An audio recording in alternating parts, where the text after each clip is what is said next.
Aude de Queyros, bonjour. Bonjour. Vous êtes artiste, graveur et essayiste et vous êtes l'auteur de Art contemporain, manipulation géopolitique. Alors vous décrivez justement la chaîne de production de la valeur du produit financier art contemporain dans cet ouvrage. Comment est-ce que vous voyez évoluer ce produit financier dans le temps, à court terme et à long terme? Le système devient de plus en plus parfait.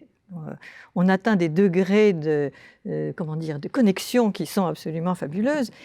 Mais vous savez, le Capitole est proche de la roche tarpéienne, c'est-à-dire que c'est quand le marché est au plus haut, qu'il va de record en record, etc., que tout d'un coup, parfois, on est proche de l'abîme. Et quand vous voyez toujours les pics, après, parfois, ça tombe très très bas.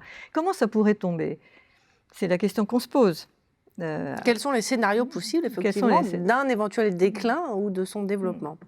Alors, dans le passé, il y a eu deux grandes crises boursières. Une où le marché de l'art est tombé avec, en 91, et puis en 2003, le marché de l'art n'est pas tombé avec la crise boursière de 2003, et elle n'est pas tombée non plus dans la crise financière 2008. 2008, oui. Voilà. Et donc, tombera-t-elle lors de la prochaine crise financière? Telle que c'est organisé maintenant, probablement non. Donc, à mon avis, la cause ne sera pas une chute boursière. La cause sera peut-être quelque chose qui est peut-être encore très invisible aujourd'hui, mais que j'observe, c'est un krach médiatique.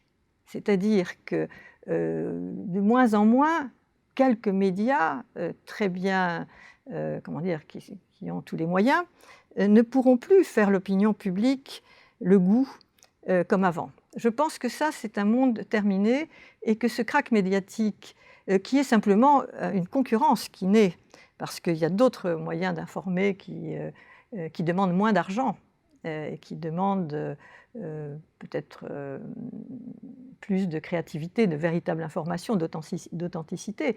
Et ça, c'est en cours. Et moi, je vois ces transformations de plus en plus. Et par exemple, le fait que tout le monde a accès au big data. Donc, on ne peut plus faire seulement de la com. On est obligé d'informer réellement sur un marché.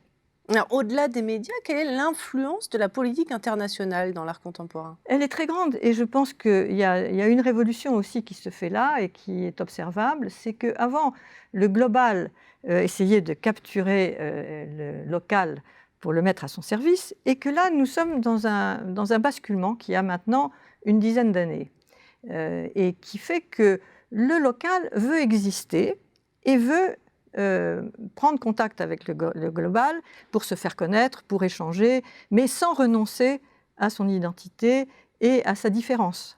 Et je pense que cette révolution-là, elle est déjà en cours et elle ne peut pas s'arrêter. Alors il y a beaucoup de signes, c'est par exemple le changement d'attitude de l'Amérique depuis l'élection de Trump, mais il y a aussi la vitalité de la Chine. Et puis beaucoup d'autres pays qui ne veulent pas renoncer à leurs fondamentaux culturels, mais qui veulent en même temps être en contact avec le monde.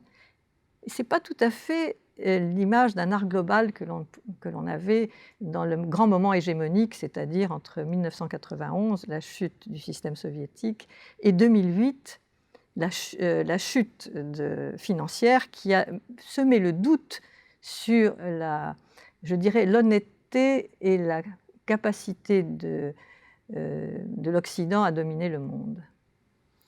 Merci Aude de Queyros. Et pour ceux qui veulent en savoir plus, je renvoie à votre ouvrage Art contemporain, manipulation géopolitique. Merci.